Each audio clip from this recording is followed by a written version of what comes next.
What's going on, everybody? And welcome back to JERRY1 Podcast. Yes, I'm hoping to do this podcast weekly now since football season has begun in a way. It starts on Thursday this week, but drafts are in the books. So we're going to talk about that today. But first, I'm Nick Felice, two-time JERRY1 champion, hoping to be a three-time JERRY1 champion over in baseball and a four-time JERRY1 champion by year's end. So actually, I don't know if it's year's end anymore. I think it goes into January now. We'll see, I guess. But this is episode 32 of the JERRY1 Podcast. Today, while we're recording this, is Tuesday, September 7th, 2021. We are now into September. That means it's football season. You're watching this on Wednesday, September 8th, 2021. It's going to be a good show because we're finally back to fantasy football. We're going to be talking fantasy football, so expand your game there. But we're also going to recap what's going on in the semifinals, the 2-week semifinals of JERRY1 Fantasy Baseball. So it's a big packed show, but it's going to be mostly a football show because today's guest is on for the first time. Surprisingly, he's on for the first time, but it is an honor to have him. The 2011 inaugural JERRY1 Fantasy Sports inaugural JERRY1 Fantasy Football champion, Pat Russo, is on the show today. It's a pleasure to have Pat on the show. It's good to have him on finally, and we're going to get his thoughts on his draft. He took Saquon Barkley with the 5th overall pick, so we're going to talk about that. We're going to get his thoughts if he can, because he hasn't won a championship since that 2011 season. 10 years now, a decade in. We're going to get his thoughts on it, what he remembers from that championship, and if 2021 is finally his year once again. So Pat Russo is on the show for the first time. It's going to be a great conversation with Pat, so stick around for that. This is episode 32 of the JERRY1 Podcast, and it's just getting going. Here we go.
That's going to come on in a second. But first, let's talk about this JERRY1 Fantasy Football Draft, the 11th ever draft in the 11th season. bring up the results of the draft. Or actually, you're looking at the standings first, but the results will pop up in a second. You'll keep seeing them. So let's talk about this draft. It was last Thursday, September 2nd, 2021. I don't know why it's 2021. Obviously, it was this year. It was last week. But I didn't really get to assess the draft as much because in my personal draft, here's what I had to deal with last Thursday. I had to cover a soccer game for the Finger Lakes Times in Penn. It was not a great game. Mid Lakes Red Jacket boys soccer at Penn boys soccer 5-0 Penn win, but that didn't get over to almost about 9 o'clock. So I'm in my car in Penn. I have my laptop with me, but it's about to die. So I'm doing it first. I think I did the first two picks because I had the what pick did I have? I had the third pick. That's what I had. I took my boy Derrick Henry with the third pick, and I think I did the first couple picks from my car, and then I did the rest, or not the rest of the draft, almost the whole draft on my way home on my phone. So I didn't really get to. I've been looking over a little bit. I didn't really get to look at everyone's draft yet. I've looked at teams. I haven't seen where they went in the draft. Is what I'm trying to say. But I did my draft, got back, did the last couple rounds at home. So that was my draft experience last Thursday. Let's talk about this draft in itself. I did get to see the first round on my laptop at Penn. First overall pick. If he needs any more help, Matt, my brother, got the first overall pick and took Christian McCaffrey. I personally would have took Dalvin Cook. That's just my opinion. I think Dalvin Cook, nothing against Christian McCaffrey. I just think Dalvin Cook is a more complete fantasy player than Christian McCaffrey. I think Christian McCaffrey is, 3-4. Injury could be an effect. Same with Dalvin Cook. Same with Saquon Barkley or Pat took. We'll talk about that as well. But, not a bad pick. You can't go wrong with Christian McCaffrey. You can't go wrong with it. It just the curse, though. We got to think about the curse in JERRY1 Fantasy Football. We've been doing these online drafts since 2014 and even 2013. What I remember is Russell Wilson went first overall as a keeper. Andrew took him. He didn't win it that year. Since then, nobody's won it. Nobody's won a championship with the first overall pick. The only one that comes up the top of my head that came close was Justin Hill in 2016. And he took Antonio Brown with the first overall pick, while Jeremy, who was second, had Odell. He ended up beating Justin in the championship game that year. And they were the 1 and 2 seeds that year. Justin was the 1, Jeremy was the 2. Jeremy won his 1 and only championship that year in 2016. So the curse is real with the first overall pick. Matt, you could probably bet.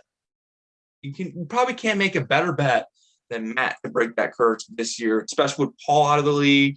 You got 3 new guys. You thought it was me, Fletch, and Justin Hill as the only non-champions in this league. We just added 3 more new guys, so half the league has not won a title yet.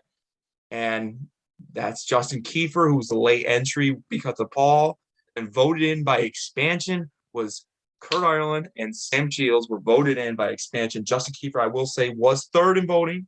He was third, had multiple votes, but didn't get his chance until Paul left the door, which is still sad to see. Paul is a legend forever in this league, and maybe we'll even call the championship trophy after him because he has the most titles currently. But he might be back. Second division, I said at the end of last podcast, might be in the works. But let's talk about this first round. Still going to do it. McCaffrey went 1 to Matt, defending champion. Like he needs any more help. Jaron got the second overall pick. Cook, obviously. I think you take McCaffrey, you take Cook. The opposite probably goes second. Third overall pick, I took Derrick Henry. He got me to the championship game. Yes, I know he's not the best PPR guy. Neither was Nick Chubb, who we saw go to the 9th pick with Justin Hill. But, he puts up unbelievable numbers. I had to go with him again. Let's run it back to Derek. So we'll see what happens there. 4th overall, Kurt Ireland. His first ever pick was Alvin Kamara. Obviously, you remember Kamara. And then the whole Taysom Hill drama from last year. And then Kamara, in the playoffs, but Fletch did not make it. But had Kamara. He had that 6-7 touchdown game, whatever he had in the playoffs.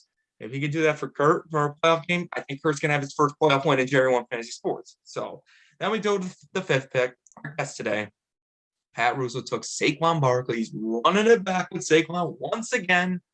It's been a wild run with Saquon for Pat. It has not been his most successful years having Saquon. Last year was definitely disappointing with Saquon for Pat. And that was definitely disappointing for Pat. I'm just going to look it up real quick. I'm pretty sure Pat had Saquon Barkley the last 3 years, if I'm getting this correctly. So Pat takes Saquon. Risky pick at 5, if you ask me. I would say, he had Saquon last year. We knew that. He had Saquon. He was out pretty much the whole entire season. And then 2019 emo chickens. No, this is 2019. He's been the emo chickens for 3 straight years. How about that? I think you should go back to Who's Your Daddy. He had Barkley that year.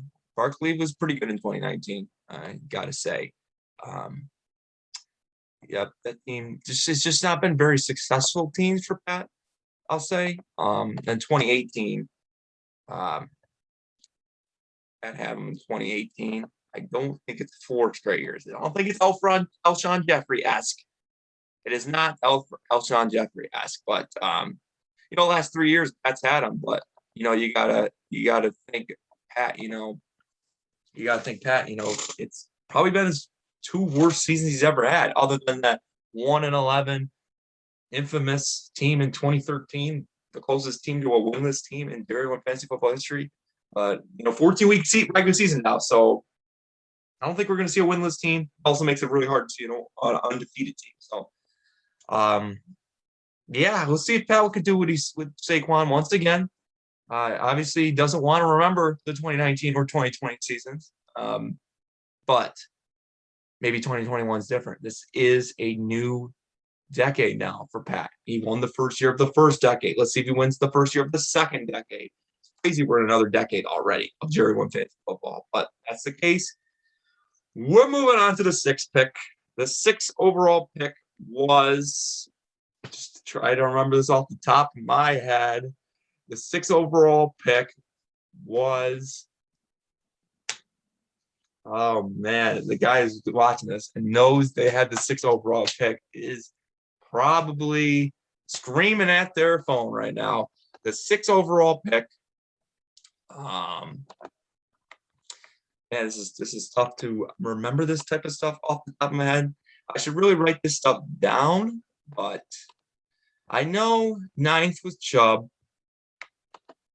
Know that. No, 8th was Jonathan Taylor. 6th overall pick was Fletch. I'm so sorry, Fletch, for forgetting your pick. And he took Devontae Adams. First receiver off the board. Not surprised. He's the best in the game. That's a great pick. I like what Fletch did with his draft this year. I think he's loaded at receiver. I believe he's the one that has Justin Jefferson. He is the one with Justin Jefferson, so he's loaded at receiver. I like his young running backs. I love Josh Jacobs. I think he was slept on in the rankings this year. So that's a great RB2 for Fletch, Josh Jacobs. So I like what Fletch did with his draft. Big year for Fletch. Talking last week about it. Big year for Fletch. 7th overall pick, Justin Kiefer's first career pick in this league. I was just looking at it. And he took Ezekiel Elliott. I don't know if he was excited to see a first receiver go so he can get a good running back like that in Elliott. But, Adams is a great player. You can't argue with that. You can't argue with that at all. It's an interesting pick. It's not Kamara, but it's he also didn't have a top 4 pick like Kirk did. So it'll be interesting to see Elliott and Kamara go at it week 1. And that Justin K versus Kurt matchup. A lot of Paul Russo references in that game. Paul's Granny Panties versus Paul Russo Revenge Tour. So that should be an exciting week 1 matchup. And then the 8th pick, no surprise, Jeremy went Jonathan Taylor. He's a Colts guy. He's a Colts guy and he's a Lions guy. And let's face it, the Lions, they fucking suck. So he went with Jonathan Taylor. Smart play. Jonathan Taylor, very great. He had a very great rookie season last season. So Jonathan Taylor, not a bad pick. Number 9 pick was I am messing it up. It was the 9th pick. I'm thinking it's still a 10-man league. I'm still thinking it's a 10-man league. Justin did not take Chubb with the 9th pick. He took him with the 11th pick. I'm still thinking 10-man. I knew it was the second to last pick in the first round. The 9th pick was Andrew, who took Travis Kelce, first tight end off the board. No surprise. I mean, when you look at the tight ends, obviously, I think there's only 3 legit tight ends. You got Travis Kelce, you got Darren Waller, and you got George Kittle. I think if you don't get those 3, save them for the end. You'll get any of them. It's a crapshoot. It's any of the other tight ends will be fine. Personally, my favorite outside of the tight ends, the top 3, is Robert Tonyan, just because the way Rodgers throws him the ball. But that's my sleeper tight end if you still haven't drafted yet. But I was happy to get Darren Waller, so pretty pumped about that. 10th overall pick, Sam Shields' first pick in this JERRY1 Fantasy Football League, and he goes with, man, I'm terrible. I just keep looking at it. I keep forgetting. Aaron Jones, Green Bay running back. I've had Aaron Jones, had him a couple years ago. Great player. Did a lot for my team. I love him. I love the pick. Green Bay's been using him a lot more ever since, I think, a couple years ago when I had him. They were questioning why doesn't Green Bay run the ball more at the 2-yard line, the 1-yard line. So love Aaron Jones. Love that pick. 11th pick, not the 9th pick, Nick Chubb to Justin Hilwa. It's a great pick at 11. I had him last year. It's nice to see both my running backs go in the first round. So that means I had a good team. I definitely had a good team. I was second in scoring regular season, despite the 6-6 record. And I went to the finals. Blew a 1-week Aaron, but we had a good team, so it's great to see my players getting drafted in the first round of the following season. So that's great to see. Wish the best of luck to Nick and Justin and that team. Good name, Nick, too. And then the snake picks of the first round, Josh decides to go with the rookie, Najee Harris, running back out of Pittsburgh. Running back playing for Pittsburgh out of Alabama. But this is the second year in a row we've seen a rookie running back go in the first round. We saw it last year, 8th overall. Clyde Edwards-Helaire went to Paul. Got injured a little bit, so it wasn't the greatest first-round pick for Paul's team. Maybe he had to deal with his 0-5 start a little bit. You knew he's unlucky. A lot in that 0-5 start. We got him to the playoffs. So, interesting. 2 years in a row, we've seen a rookie running back go in the first round. And Josh takes Najee Harris. I think it's a risk to take a rookie running back in the first round. I'll be honest. I think it's a risk to take it. We know how big of a year it is for Josh. Hasn't made the playoffs since that 2017 championship season's first year. So it's an interesting pick when it's a big year for Josh. And to go with a rookie running back in the first round. Awfully risky. We'll see if it works out for Josh. Luckily, he had the snake, so he did get Tyreek Hill with the 13th pick to start the second round.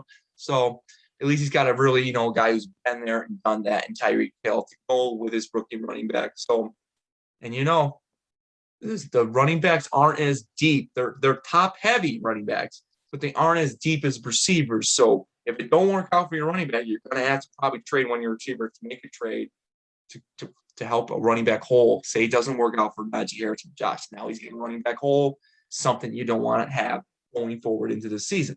So that's it for the first rounds. The first snake. So Justin did not take Nick Chubb with the 9th pick. He took with the 11th pick. So if you're thinking about taking him as the 9th pick in your league, think about waiting a little bit, like Justin did. But it's not a bad pick for Justin. Obviously, it's a big year for Justin. It's a big year for everyone. I think everyone's got a storyline going forward. Obviously, we're going to talk about that in just a few moments here. Obviously, he wants to win a championship. He wants to be on top of this league. He knows Paul's gone. He knows Matt's on top. He knows Jaren's on top. He knows Andrew's on top. What happened to Pat? Pat used to be on because the talk of this league has always been who's the top 3 owner. Pat still believes it's him. He tells me if I win a title, I'll get in there as well. So that's it for the draft. We're gonna talk more football, talk more draft, Pat. Right now, so buckle up. Here is that conversation with Pat Russo making his debut on the podcast. Here you go. Today's guest, I'll say it is a true honor to have today's guest on the podcast. Yes, JERRY1 Fantasy Football and JERRY1 Fantasy Sports in itself has been going on since 2011, now a decade ago. And today's guest is the 2011 inaugural JERRY1 Fantasy Football champion who's been to 5 playoffs in his time in this last decade, 2011, of course, 2012, 2015, 2017, and 2018 playoff team on the football side of things. Pat Russo. Pat, how's it going? It's going pretty good. How you doing today? Not bad. I appreciate you finally making this debut on the podcast. I appreciate the invite. So let's just jump right into it. We just had our draft, fantasy football, 11th annual draft. You and me are one of the original 6 owners. You had the 5th overall pick. I had the 3rd overall pick. I took Derrick Henry. Matt took McCaffrey at 1. Jaron took Dalvin Cook. As I guess it's not like Matt and Jaron needed any more help, but they got the first 2 picks. Right. And then Kurt makes his first career pick with Kamara at 4. And then you take Saquon Barkley with the 5th pick, and Stephon Diggs 2nd round, Terry McLaurin 3rd round, and Josh Allen 4th round. Pat, just give me your overall thoughts on your draft. Every single year, everyone says the same thing.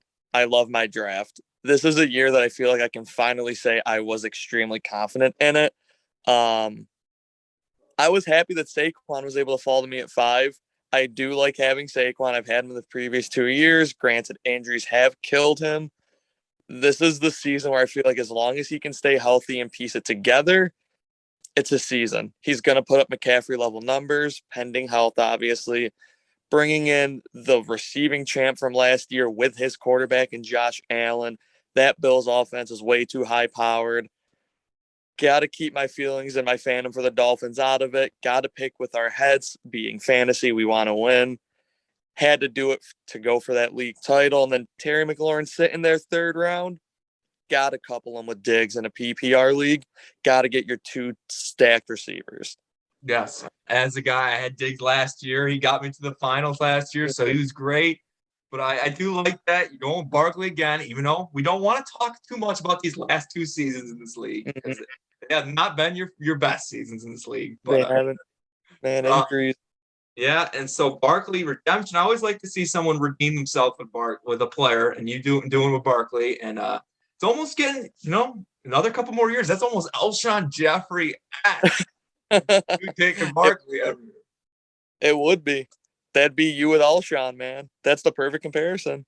Okay, so our league is randomized 1 hour before the draft order. Did you think you were going to take Barkley coming in when you saw you had the 5th pick? Honestly, no. I saw that you had the 3rd pick. I know you love your Kamara and Derrick Henry. I know you like them both. So I knew you were going to go one of those 2. I didn't think you'd take Saquon. I had a feeling for some reason that Kurt would go with Saquon. I don't know why, but he went with Kamara, who was left, which I'll be honest, I would have went Kamara over Barkley as well. So definitely made the right move there. And then I'll still take Saquon. But looking at the draft 5th, I didn't think I was going to get Saquon. So I'm happy I got him, and I'm not going to be mad with the fact that he's going to be my star running back. Yep, and one because we've always had these sayings throughout our whole 10 years of saying. You're saying last year, you've only said it to the Seneca Falls guys because we're close by. Y'all passed up on Zeke. You left me Zeke. Yes, Zeke was there. He went 7th to Justin Kiefer with his first career pick. Any thoughts of taking Zeke at 5? No, it never. When Saquon was there, it kind of was a no-brainer for me, especially needing a running back who's also very effective in the passing game. that was one where I'm not reaching for a receiver, not even going to consider Kelsey. If you want Kelsey in the first round, he needs to have the same year he had last year for it to even be considered a good pick.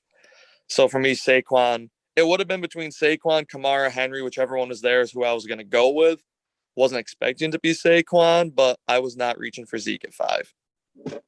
Now, you've had good running backs. I mean, I don't know if running backs been your problem, but you had good running backs last year. You had Jonathan Taylor and Myles Gaston. Traded them to Jaron for, what was it, Leonard Fournette and Keenan Allen. Yep. I needed a receiver. Yes, you needed a receiver. And Jaron went on to win the championship. What are your thoughts on that trade right now? I mean, at the point in time, I would do it all over again. I still need that receiver help, Keenan Allen. At that time, I think I was still sitting like 3-5. So it's not like it really made that much of a difference. I didn't think Myles Gaskin was going to do what he did. I knew that Dolphins offense was going to rely heavily on their receivers and Mike Gesicki at tight end. I didn't think Gaskin was going to make the impact he did. So big shout out to Jaron for winning, though. He stepped up. He finally got over that hump of sitting in second or third place. So kudos to him. But yeah, I would do that trade all over again in the same situations. Yeah, you had to get a receiver. I don't blame you there. The rest of your draft from last Thursday, let's talk about it. Odell, 68 overall. Were you pleased to get him there? I was. I'm thinking he's going to have a huge year. I know he's coming off of a torn ACL. Those tend to get a little sketchy. He's primed for a big year, though. Last year, 6 weeks, 3 touchdowns, I think it was close to 350 yards. I mean, he's primed to have a huge year. Baker's starting to settle in with that offense. He's starting to run it a lot more, and he's starting to be more effective. So I think he's really going to bring out Odell. You know, another guy, 101st overall. You were pretty pleased about getting this receiver, Marquise Callaway. Yeah. He's the receiver that in every draft I was looking to get. I got him in another league I was in last night in the 10th round. So this was one that I really wanted him. I was talking with Matt when I was considering it. I felt like I may have reached a round or two early, but at the time it was down to him and Devontae Parker, and I still landed Devontae Parker. So I'm not mad about it. I got the guy I wanted. Got 5 weeks of him to just totally ball out. And even then, we don't know. There's a big question mark next to Michael Thomas. Even if he's healthy, does he come back and play? So I'm taking chances. I'm all in on Callaway. Yep. And you decided to go defense and kicker to end your draft. Obviously not blaming you about kicker, but defense, what was the strategy coming in? You know, were you thinking about taking defense early or just waiting to the end like you just did with the Colts? Never. Always wait until the end for the defense and the kicker. Kicker is just McManus was the best available, so I just take him. When it came to the Colts, that was more so you got 2 games against the rookie quarterback. You got 2 games against Tyrod Taylor, who he's going to put up decent numbers, but not enough to really tear down the defense for the week. And then you got the Titans, which, I mean, those might be where we look to go to the waiver wire, maybe look to pick a defense up. But the Colts schedule, I don't think is too difficult to where that's going to be the team that hurts me the most. I was looking at maybe the Patriots, but you got Josh Allen. You got whatever the Dolphins are throwing out. We don't know. Plus, they usually have a tough schedule to begin with. So it was one where I was looking at it, and I just went with who I felt had the easier schedule at the time. Yeah, I'm looking at your team. I like it. How many touchdowns Allen and Diggs getting this year? I'm hoping that we're going for at least maybe 15, 16 together. Hoping Josh Allen can eclipse that 40 passing touchdown mark. Maybe throwing 8 or 9 rushing touchdowns. I'd be okay with that. Maybe we'll bring back a little Who's Your Daddy, Gronk, Brady-esque, get that connection. Hey, you got to have a connection somewhere on your team. So let's go quarterback receiver with it. Now, the draft overall is our first year we've moved to a 12-man league. I don't know if you played in other 12-man leagues, but how was it adjusting to a, a guy that was maybe available in the second round, went late first round, how was that, Justin, to a 12-man draft? It was definitely different because I had to do so. I've never been a part of a 12-man league. It's either been like 10 or 16. So this was a new one where I had to do a couple mock drafts just to see where people thinking this guy's fallen to. Where are you taking, Austin Eckler? Is he late first? Is he early second? So it was definitely interesting to see where those late first round running backs were falling and where even guys like Najee Harris were going to fall, where he's a rookie running back, but he's going to be the Steelers' workhorse. So do you take it first? Do you wait for him in the middle of the second? So it definitely was a nice little added twist that we had. Yeah, second year in a row, a rookie running back's been taken the first round of our league. We saw Clyde Edwards-Helaire last year to Paul. Even though Josh did have the snake, but he did take Najee Harris with that 12th pick in this first round. I said on this podcast earlier, I'm not a huge fan of drafting a rookie running back because that with your first pick, because running backs are top heavy, but they're not as deep as receivers. Exactly. And if it doesn't work out, then all of a sudden you got to start scrambling. You got to make a trade your top receiver, and then just to try to fill that running back hole. So I don't know. What are your thoughts on rookie running back? No, I definitely agree with that viewpoint. I mean, because you can just see, even from my team alone, where my top pick is Saquon, but my number 2 running back is Chase Edmonds. And there's nothing wrong with Chase Edmonds, but it's one of those where, after that mid-second round, we just saw a stretch of wide receivers, tight ends, and quarterbacks go. The next running back didn't go until 6th or 7th round. So it's one of those, I fully understand you want to get that workhorse, but he's a rookie. He still has to adjust. And I understand he's an Alabama running back. You're playing those SEC defenses. They're the most beefed up defenses, but it's still one of those, he's got to get acclimated to the fact that when you come off the edge, you're going to have guys like Darius Leonard sit in their waiting to lay you down. And that's not what he's accustomed to. So it's a risk. It's high risk, high reward. Yes. If it pans out and Josh makes that run into the championship and wins it, then you can sit back and say, all right, that was a good first round pick. But if Najee Harris is the reason his team starts to stall and sputter, maybe you got to rethink, do I take that stud rookie coming out next year early? Do I sit and wait? Yep. 6 playoff teams this year, 14-week regular season this year. So some changes. What is the record got to be for this Pat Russo team to get to the playoffs first time since 2018? 14 weeks. This is going to be a new, because it always used to be, your 8 wins would about seal you in at least going into the final week. You have that chance. Yeah. This is one, got 6 teams. 7-7 could sneak you in. It really could. I still think you're going to need that 8 or 9, probably 9 wins to be comfortable. Hit that 9-5 record to really feel like you're safe. But this is a year that 7-7 could really get it done. I mean, I know we saw the past couple of years, last team sneaking in at 6-6. We have a 5-6 team at the last week of the regular season that holds a playoff spot. So this is a 7-7, 8-6 year. You could sneak in, and if your team is rolling at the right time, you could find a way to make a move. And keep in mind, it's the first year we've had buys, so top 2 seeds get buys, so everyone's going to be playing for something. It seems like that final week of the season. Exactly.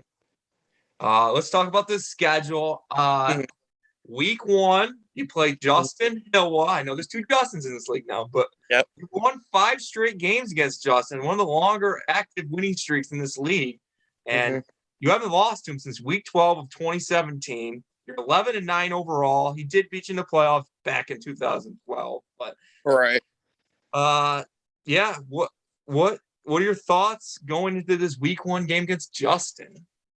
We're throwing out all we got. I mean, it's one of those that everyone loves seeing an original 6 matchup. It's me versus Justin. Everyone loves that original 6 atmosphere that the game brings. It's the only one in week 1 too. It is. So, I mean, come on now, primetime game. So, obviously, we hope to keep the win streak going.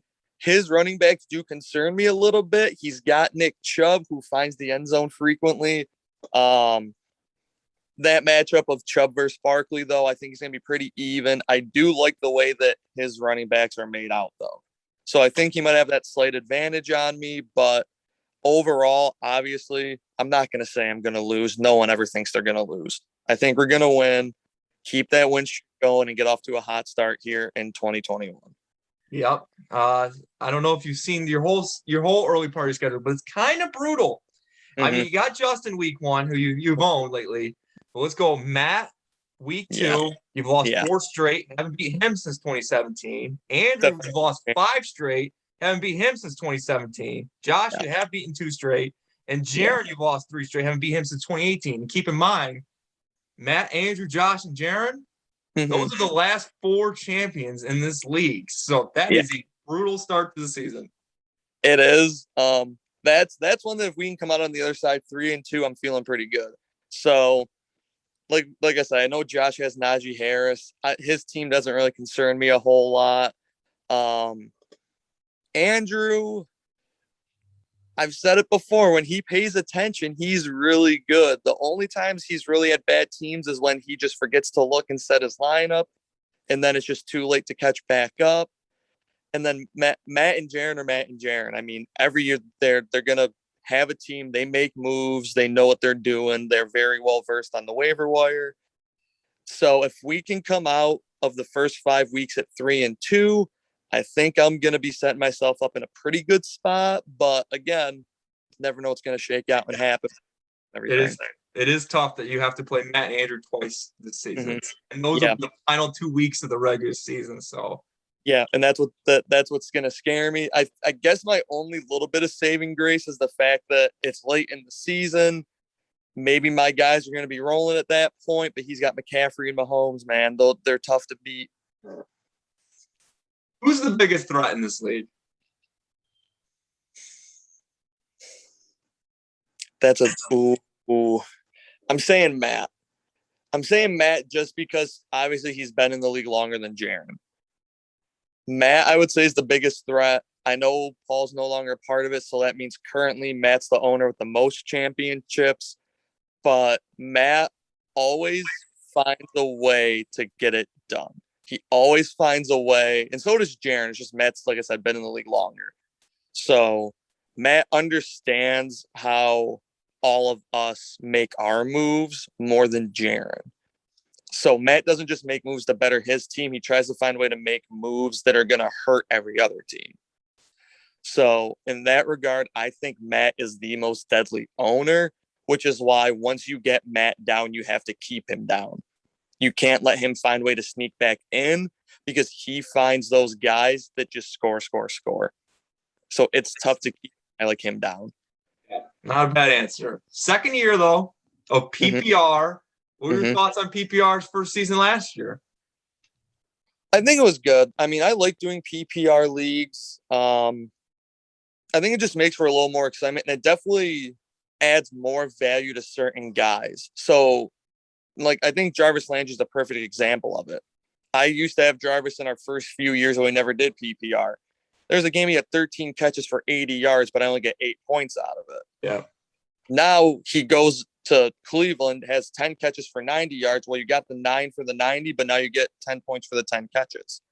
So I think that aspect of it definitely had to be added to it just to make the league kind of come together as a whole.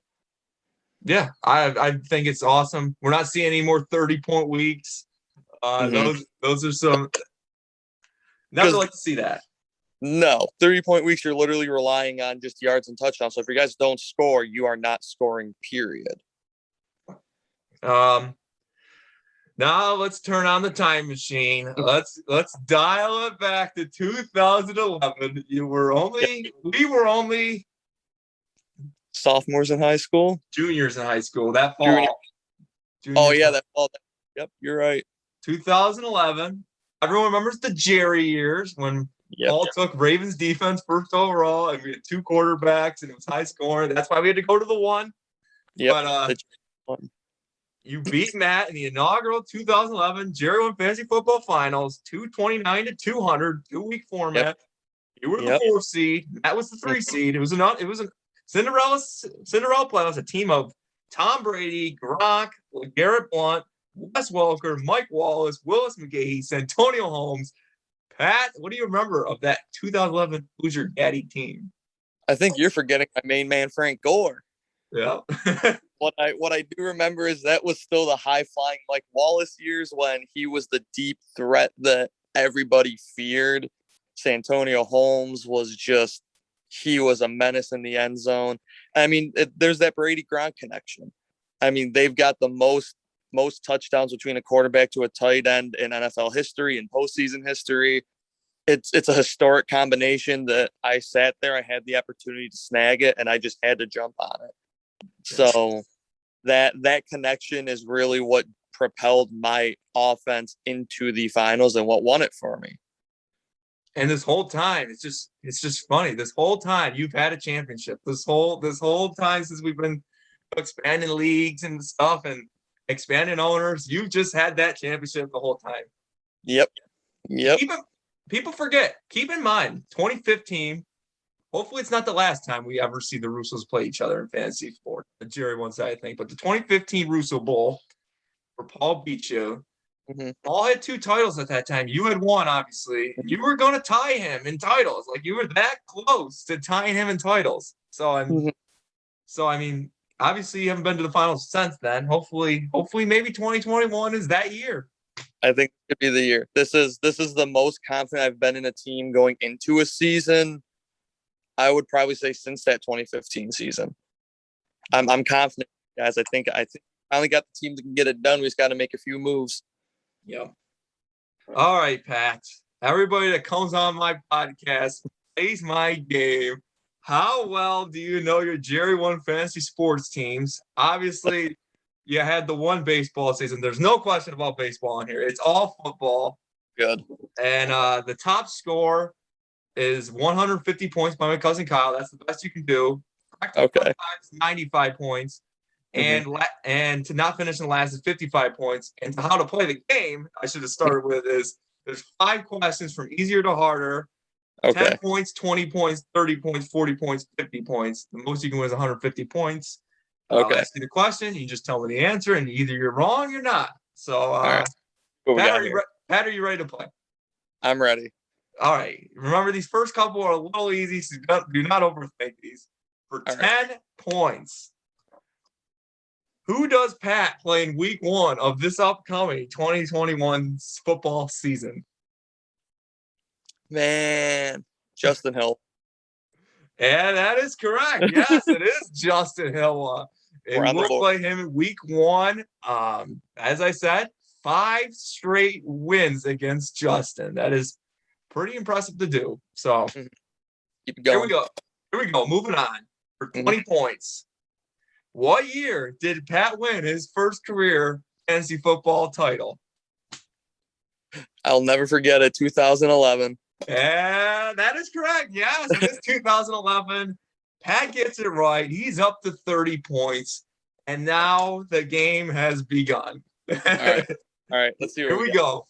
Let's see if you can get these. For 30 points, what was Pat's regular season record during the 2013 football season? I got a feeling that was my very, very bad down year. So I'm going to go 1-11. Yeah, yes, that is correct. It is the infamous 1-11 season. Yep. Andrew was 2-12, right? 2-9-1 he was. Oh, but yes, the infamous 1-11 season. The 14-week regular season, I'd hope we would never see a winless team. It's also making it hard that we'll ever see an undefeated team. Maybe someday someone just goes off or just absolutely shits the bed. But Pat, you're up to 60 points. You got the perfect score. Let's see if you get these last 2. All right, let's go. For 40 points.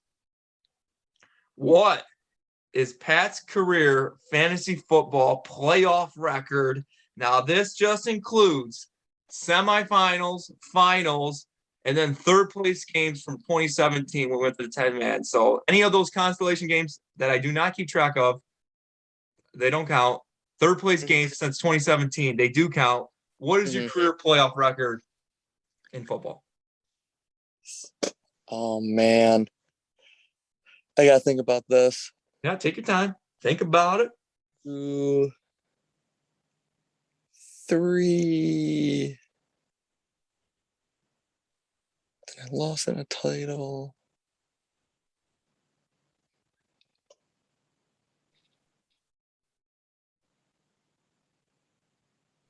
I'm going to go 3 and 5.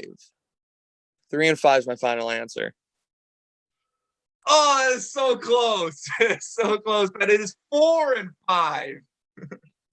Dang it. 4 and 5. You got the losses right, but you have 4 postseason wins. You beat me in the semis in 2011. You beat Matt in the finals of 2011.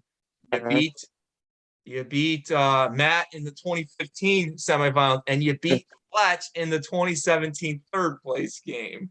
I always forget I won the third place game. I thought I lost it. You did lose the one to Andrew the next year. You lost the one third place game. I always forget that I won that third place game. 3 and 4 in the playoffs, 1 and 1 in the third place game. So 4 and 5. Pat, you still got 60 points. All right. You could still finish in the top 3 if you get this one right. So pressure's on. Here we go for 50 points. What regular season and playoffs? Remember this on this question. Regular season and playoffs. What is your career football record versus Paul? I know that's tough. You'd have to. Oh God. I'll let you do. I'll let you say an answer, and then I'll give you a hint at half credit. Okay. But come up with an answer. So I feel like me and Paul have never tied. I'm just gonna shoot high on this one and go like, I feel like I'm 500 against him for some reason. I'm gonna shoot high and go 12 and 13. 12 and 13 is not correct. But here's your chance at half credit. Okay. You've played them 20 times in the regular season. You played them once in the playoffs. Obviously, we know the finals. Right. So that is 21 games. You got 21 games. What is your record in 21 games? I'll go. Oh my God. I'm gonna go 10 and 11. Oh, that is so close. It is 9 and 12. 9 and 12. I knew I was one off. 9 and 11 in the regular season, 0 and 1 in the playoffs. Pat, you don't finish in last for this game, but you do finish with 60 points. Congrats on playing, but you're so close. You were so close to that perfect score. Just remember that. I was 2 games off. Oh, well, but before I get you out of here, Pat, Justin this week starts on Thursday. I don't know if you guys got any players in that game. I'm not sure. I don't believe either one of us do, actually. But 11th year, I probably already know, but what are the expectations for this season? Every year it's championship or bust. So we're going for the crown, going for the gold. We want to have that trophy back here with us for the season. We want to be able to hold that all off season and be the first one that can hold on to an actual trophy in this league. Yes, and we do have a trophy feed now, so we will be getting a trophy here soon. So we will. That will be huge for the league. And Pat, I wish you the best of luck in week 1 against Justin, and obviously the season. Not as much luck against me whenever we play. I forget when we play, but something like that. So yeah, I'll see you next season. Well, Pat, I appreciate you coming on. It was a pleasure to have you on, and I wish you the best of luck in football. Thank you. Thanks for having me. I want to thank Pat for coming on. It was great to talk to him, great to catch up with him. And even though I see him, more often than any other person that comes on this podcast, it's still nice to talk fantasy football or any type of fantasy sport with anybody who comes on. So I appreciate Pat for coming on. Thank you. It was a true honor to have you. But before we get you out of here, let's talk a little bit about fantasy baseball. It is now as we're recording this on Tuesday, September 7th, is now day 9 of the 14 days of this semifinal 2-week matchup. Larry, I got to say, 4C Larry, he did not win week 1. Fletch beat Matt by 1 point in week 1, so that's basically tied going this week into the second week. Larry was down, you know, down a little bit, like 40 points or something like that. And he is creeping his way back into this matchup against me. So I got to figure out how to close the door here on Tuesday morning here. It is 305 to 291. I am winning kind of low scoring games, I got to say, in the semifinals a little bit. Usually you would think you would have about 300 points, especially for the 4 best teams that have 300 points by the end of week 1. Now we're just creeping on to 300 by Tuesday of the second week. But Larry's creeping in. Big day for him yesterday. He got the win. Big day for Fletch yesterday. He needed to come out and get a win because he was so close against Matt in week 1. He had to sneak it out just to even win week 1. So Fletch came out with a big day yesterday. It's Labor Day. Larry won 66-46 yesterday, while Fletch won a big day 49-3. So Fletch has opened up that gap a little bit. He's up 311 to 264 now. And all of a sudden, his matchup's kind of gotten bigger lead. Wow, mine has gotten close. So these have been 2 exciting semifinal games, I got to say. But let's just keep in mind, if you look over to the right a little bit, it will pop up if it hasn't popped up already. Your boy has the top 3 fantasy scorers as we speak on this Tuesday morning. Shohei Ohtani, definitely going to be the number 1 player. And then Walker Buehler and Max Scherzer, the 2 Dodgers starters I got now on my team. So they have been all that I could ask for to get me to this point of the season. So happy for those guys. And we got to fend off Larry this week and start preparing for our second finals. But I don't want to get too ahead of myself. Larry's a great owner. He's done a great job this season. We got a job to do this week, and we got to finish him off. And we don't want to be playing a third place game again. So we want it. We want to go for the big money this year, big beer money, as these leagues would say for right now. Fantasy football, though, that is huge money. Hopefully we can get everybody in the league someday. But I've said it all year long. I think it's me and Fletch destined to go to the finals. We will see as we head towards the second weekend of the semifinals. We'll see what the lead is come Friday for whoever's winning. So big couple days here, Tuesday, Wednesday, Thursday. Big few days here for a guy like Larry and for a guy like Matt to get into contention, maybe have the lead come the weekend. But we've seen weekend leads blown by Sunday night. So should be exciting stuff. Semifinals still underway. As we prepare come Monday now. Middle of the week 1 of the football season, come Monday, will be the 4th annual JERRY1 Fantasy Baseball Finals. Who will be playing in it? Only time will tell. This will be running into week 3 of the football season. So if you're prepared about football, you're ready for football. Baseball is still going on, and it's at its best point of the season. So that's it for fantasy baseball. We'll talk about it next week as we prepare you for the finals and the third place game.